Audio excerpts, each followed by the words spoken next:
उन सभी को नमस्कार। मैं विजय कुमार, आप देख रहे हैं देहाती सर यूट्यूब चैनल पर। तमाम विद्यार्थीगण को स्वागत है। ये एसएसटी का आपका ये पहला सेट है। एसएसटी का ये पहला सेट है 2025 का। ठीक है मेरे प्यारे बच्चों, 2025 का। ठीक है, ये बहुत ही इंपॉर्टेंट सेट है। आप देखेंगे इसमें हमारा, देखिए कक्षा 10 है, विषय सामाजिक विज्ञान, पूर्णांक 80। इसमें सब्जेक्टिव और ऑब्जेक्टिव दोनों दिया है। मैं प्रयास करूंगा कि आपको ये, अभी मैं ऑब्जेक्टिव क्वेश्चन अभी मैं डील करने वाला हूं। इसके बाद में सब्जेक्टिव आने के क्वेश्चन का सारा आंसर में देने का प्रयास करूंगा मेरे प्यारे बच्चों। तो आप मेरे साथ शुरू से अंत तक बने रहिए, वीडियो को स्किप नहीं कीजिएगा, पूरा वीडियो देखिएगा ताकि आपको कुछ सीख प्राप्त हो सके मेरे प्यारे बच्चों। तो देखेंगे सबसे पहला प्रश्न है, फ्रांसीसी क्रांति का नेता कौन था? फ्रांसीसी क्रांति का नेता कौन था? पहला ऑप्शन दिया है नेपोलियन बोनापार्ट, दूसरा है मैक्सिमिलियन रॉब्सपियर, सी का ऑप्शन है लुई सोलमा, जॉर्ज डेंटन। तो इसका पहला ऑप्शन सही होगा, नेपोलियन बोनापार्ट होगा। ठीक है मेरे प्यारे बच्चों। देखिए दूसरा प्रश्न अब देखेंगे है, फ्रांसीसी क्रांति की मुख्य विशेषता क्या थी? फ्रांसीसी क्रांति की मुख्य विशेषता थी राजतंत्र का अंत करना और लोकतंत्र का उदय करना, यानी कि लोकतंत्र लाना। ठीक है, देखिए पहला ऑप्शन क्या है, राजतंत्र की स्थापना, दूसरा है सामंतवाद का अंत, तीसरा है साम्राज्यवाद का उदय, चौथा है डी ऑप्शन है लोकतंत्र का उदय। तो ये डी ऑप्शन सही है। ठीक है, तीसरा प्रश्न है कि भारत में यह सहयोग आंदोलन का नेता कौन था? भारत में यह सहयोग आंदोलन, आप जानते हैं क्या सहयोग आंदोलन का नेतृत्व भारत में कौन कर रहा था? महात्मा गांधी कर रहे थे। ठीक है, देखिए पहला ऑप्शन है महात्मा गांधी, दूसरा ऑप्शन है जवाहरलाल नेहरू, सी का ऑप्शन है सुभाष चंद्र बोस, डी का ऑप्शन है लाला लाजपत राय। तो इसका पहला आंसर ऑप्शन सही होगा, महात्मा गांधी यह सहयोग आंदोलन का नेता थे। ठीक है, देखिए चौथा प्रश्न है कि भारतीय राष्ट्रीय कांग्रेस की स्थापना किसने की? तो भारतीय राष्ट्रीय कांग्रेस का स्थापना किसने की? ऑप्शन देखिए, पहला ऑप्शन है गांधी जी, दूसरा है जवाहरलाल नेहरू, तीसरा है एलन ऑक्टेवियन ह्यूम, और डी है लाला लाजपत राय। तो बच्चों ये सी ऑप्शन सही है, एलन ऑक्टेवियन ह्यूम, यानी कि इसको शॉर्ट में ह्यूम ही कहीं मिलता है, तो आपको घबराने की जरूरत नहीं है मेरे प्यारे बच्चों। देखिए मेरे प्यारे बच्चों, पांचवा प्रश्न है द्वितीय विश्व युद्ध का, यानी कि द्वितीय विश्व युद्ध का मुख्य कारण क्या था, है ना? तो देखिए पहला ऑप्शन है नाजी जर्मनी का उदय, दूसरा बी ऑप्शन है जर्मनी द्वारा पोलैंड पर आक्रमण, सी ऑप्शन है ब्रिटेन और फ्रांस द्वारा अपनाई गई समझौतावादी नीति, और डी ऑप्शन है जापान का पर्ल हार्बर पर हमला। तो इसका सही ऑप्शन होगा बी, जर्मनी द्वारा पोलैंड पर आक्रमण किया, यही द्वितीय विश्व युद्ध का मुख्य कारण बना मेरे प्यारे बच्चों। बी सही आंसर होगा। देखिए छठा नंबर प्रश्न है कि भारतीय उद्यमी जिसने पहली भारतीय जूट मिल स्थापित की थी। ठीक है, तो देखेंगे कि भारतीय उद्यमी जिसने पहली बार जूट मिल की स्थापना किया था वो कौन था? देखिए ए ऑप्शन है द्वारका नाथ टैगोर, दूसरा ऑप्शन है राजा राम मोहन राय, सी ऑप्शन है दादा भाई नौरोजी, डी ऑप्शन है जमशेद जी टाटा। तो देखेंगे इसका सही जवाब होगा द्वारका नाथ टैगोर, यानी कि ये ऑप्शन सही होगा। देखिए सातवां नंबर प्रश्न है कि भाप इंजन का विकास करने वाला ब्रिटिश आविष्कारक कौन था? यानी कि भाप इंजन का आविष्कार सबसे पहले किसने आविष्कार किया था? ए ऑप्शन है जेम्स वाट, बी ऑप्शन है रिचर्ड आर्कराइट, सी ऑप्शन है एडमंड कार्टराइट, डी ऑप्शन है सैमुअल स्लेटर। तो देखेंगे इसका सातवां का सही जवाब होगा जेम्स वाट होगा मेरे प्यारे बच्चों। ठीक है, देखिए आठवां नंबर, मुद्रण तकनीक सबसे पहले कहाँ विकसित हुई थी? मुद्रण तकनीक मतलब लिखने की शैली जो होता है सबसे पहले कहाँ पर विकसित हुआ था? ए ऑप्शन है भारत, दूसरा है चीन, तीसरा है फ्रांस, चौथा है यूरोप। तो अब देखेंगे इसका सही जवाब होगा बी ऑप्शन सही होगा चीन। चीन इसका सही जवाब होगा मेरे प्यारे बच्चों। ठीक है, देखिए 9वां नंबर प्रश्न है कि गीत गोविंद की रचना किसने की थी? देखिए पहला ऑप्शन है जयदेव, दूसरा है राजा राम मोहन राय, सी ऑप्शन है शिवानी, डी ऑप्शन है विवेकानंद। तो देखेंगे इसका सही जवाब होगा हमारा ये ऑप्शन सही होगा जयदेव। जयदेव इसका सही जवाब होगा। ठीक है, देखिए 10वां नंबर प्रश्न है कि महात्मा गांधी ने किस पत्रिका का संपादन किया। देखिए, ए ऑप्शन है कॉमनवेल्थ, बी ऑप्शन है यंग इंडिया, सी ऑप्शन है बंगाली, डी ऑप्शन है बिहारी।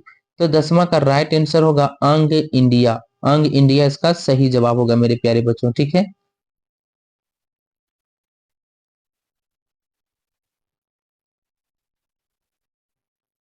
11वां नंबर प्रश्न देखेंगे, भारत छोड़ो आंदोलन कब हुआ था। भारत छोड़ो आंदोलन कब हुआ था। ए ऑप्शन 1942, बी ऑप्शन है 1943, सी ऑप्शन है 1944, डी ऑप्शन है 1945। तो इसका सही जवाब होगा 1942। इसका ए ऑप्शन सही होगा। 12वां नंबर प्रश्न है कि बाघ परियोजना की शुरुआत कब हुई। बाघ परियोजना की शुरुआत कब हुई। ए ऑप्शन है 1951, बी ऑप्शन है 1973, सी ऑप्शन है 1993, डी ऑप्शन है 2009। तो इसका सही जवाब होगा बी। बी इसका सही जवाब होगा। 1973 में बाघ परियोजना शुरू हुआ था। D option. 13वां प्रश्न देखेंगे, किस प्रकार की मिट्टी में कंकड़ की मात्रा होती है। बोलता है किस प्रकार की मिट्टी में कंकड़ की मात्रा होती है। ये ऑप्शन है खादर, बी ऑप्शन है बांगर, सी ऑप्शन है लाल, डी ऑप्शन है लेटराइट। तो इसका सही जवाब होगा बी ऑप्शन। इसका सही जवाब होगा बांगर। बांगर मिट्टी में कंकड़ की मात्रा होता है, ठीक है। देखिए, 14वां नंबर प्रश्न है कि काली मृदा किस नाम से जाना जाता है। काली मृदा ने काली मिट्टी किस नाम से हम लोग जानते हैं। ये ऑप्शन है जलोढ़ मृदा, बी ऑप्शन है खादर, सी ऑप्शन है रेगूर, डी ऑप्शन है बांगर। तो इसका सही जवाब होगा रेगूर। रेगूर को रेगर भी कहा जाता है मेरे प्यारे बच्चों, ठीक है। 15वां नंबर प्रश्न है कि सुंदरवन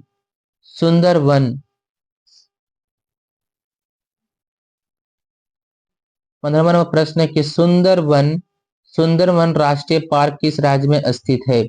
ए ऑप्शन है पश्चिम बंगाल, बी असम, सी है गुजरात, डी है मेघालय। जिसका 15वां का सही जवाब होगा पश्चिम बंगाल। पहला ऑप्शन सही होगा।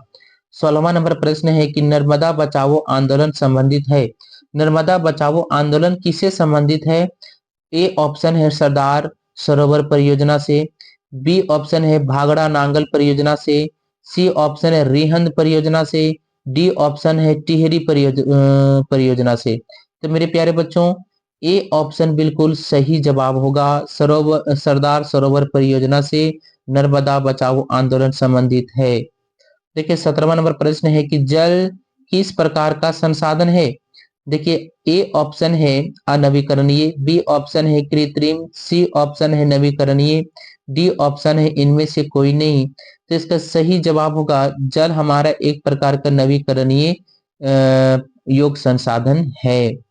देखिए, 18वां नंबर प्रश्न है श्रीलंका का राजकीय धर्म क्या है। तो श्रीलंका का राजकीय धर्म देखेंगे, ए ऑप्शन है इस्लाम, बी ऑप्शन है हिंदू, सी ऑप्शन है ईसाई, डी ऑप्शन है बौद्ध। तो श्रीलंका का राजकीय धर्म वहां पर बनाया गया था। डी ऑप्शन सही होगा, बौद्ध धर्म को बनाया गया था मेरे प्यारे बच्चों। 19वां नंबर प्रश्न देखेंगे कि बेल्जियम में डचों की आबादी कितनी प्रतिशत है। बेल्जियम में डचों की आबादी कितने प्रतिशत है। ए ऑप्शन है 57, बी ऑप्शन है 58, सी ऑप्शन है 59, डी ऑप्शन है 60।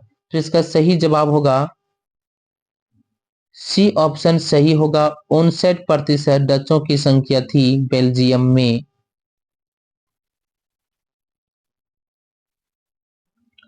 20वां नंबर प्रश्न है कि निम्नलिखित में से कौन सी शक्ति केवल केंद्र के पास है। ये ऑप्शन है शिक्षा, बी ऑप्शन है रक्षा, सी ऑप्शन है कृषि, डी है स्वास्थ्य। तो आपको ध्यान देना है कि केंद्र के पास जो शक्ति होता है वो सिर्फ रक्षा रक्षा रक्षा रक्षा यानी कि बी ऑप्शन सही होगा। देखिए, 21वां नंबर प्रश्न है कि विकेंद्रीकरण क्या है। विकेंद्रीकरण क्या है। बच्चों, आप जानते हो कि विकेंद्रीकरण जब केंद्र सरकार और राज्य सरकार की शक्तियों को लेकर जब स्थानीय सरकार को दिया जाता है तो उसको क्या कहा जाता है, विकेंद्रीकरण कहा जाता है।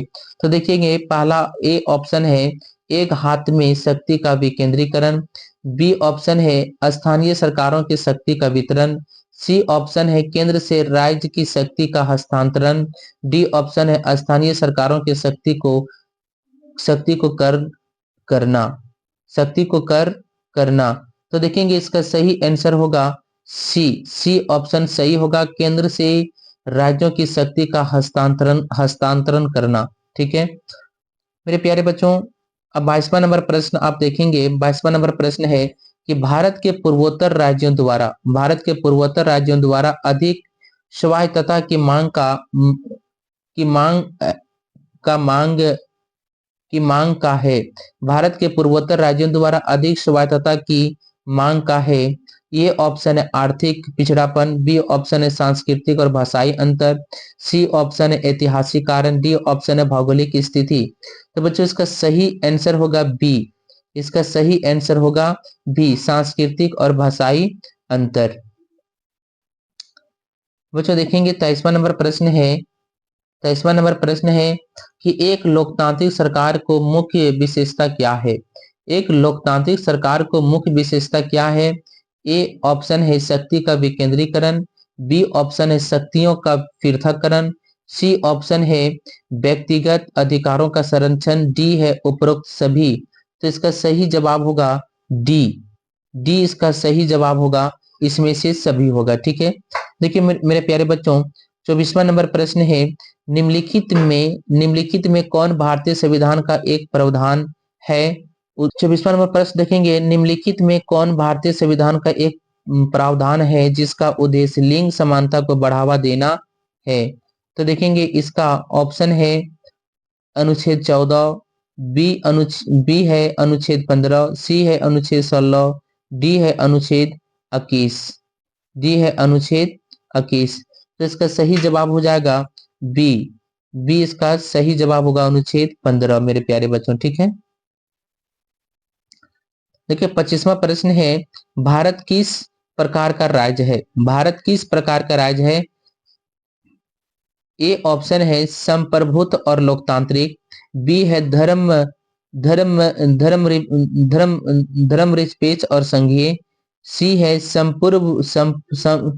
संप्रभुत्व लोकतांत्रिक धर्मनिरपेक्ष और संघीय, डी है राजतंत्र और अधिनायकवादी। तो बच्चों इसका सही जवाब हो जाएगा सी इसका सही जवाब होगा मेरे प्यारे बच्चों। 26वां नंबर प्रश्न है कि ग्रीन बेल्ट मूवमेंट का संबंध किस देश से है। ए ऑप्शन है नेपाल, बी है भारत, सी है केन्या, डी है श्रीलंका। तो इसका सही जवाब हो जाएगा सी, केन्या से है। ठीक है 27वां नंबर है राजनीतिक दलों की मान्यता कौन देता है। ये ऑप्शन है चुनाव आयोग, बी ऑप्शन है राष्ट्रपति, सी ऑप्शन है संसद, डी ऑप्शन है न्यायपालिका। तो बच्चों इसका सही जवाब होगा पहला, चुनाव आयोग ही राजनीतिक दलों को मान्यता देता है। बच्चों 28वां नंबर प्रश्न है रोजगार गारंटी अधिनियम कब लागू किया गया।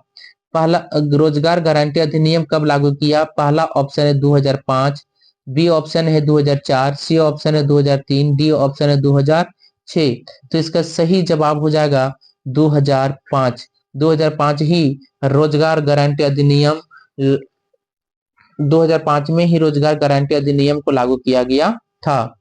29वां नंबर प्रश्न है बैंक की आय का प्रमुख स्रोत क्या है। यानी कि बैंक को जो होता है आय करने का जो मुख्य स्रोत होता है वो क्या है। ये ए ऑप्शन है निकासी, बी ऑप्शन है ऋण, सी ऑप्शन है जमा, डी ऑप्शन है इनमें से कोई नहीं। तो इसका सही जवाब हो जाएगा बी, इसका सही जवाब हो जाएगा ऋण। बच्चों 30वां नंबर प्रश्न है कि सूचना का अधिकार अधिनियम कब पारित किया गया। पहला ऑप्शन है 2005, sorry A option 2005, B option 2006, C option 2007, D option 2008। तो इसका सही जवाब हो जाएगा ए ऑप्शन, इसका सही होगा 2005। बच्चों कुछ सब्जेक्टिव प्रश्न बच गए हैं तो मैं इन सब्जेक्टिव प्रश्न का उत्तर बनाकर मैं देने का प्रयास करूंगा। यदि कोई बच्चे हमारे देहाती सर यूट्यूब चैनल पर नहीं होंगे तो हमारे देहाती सर यूट्यूब चैनल को जरूर सब्सक्राइब करेंगे। सभी को धन्यवाद, तब तक अपना ख्याल रखिए।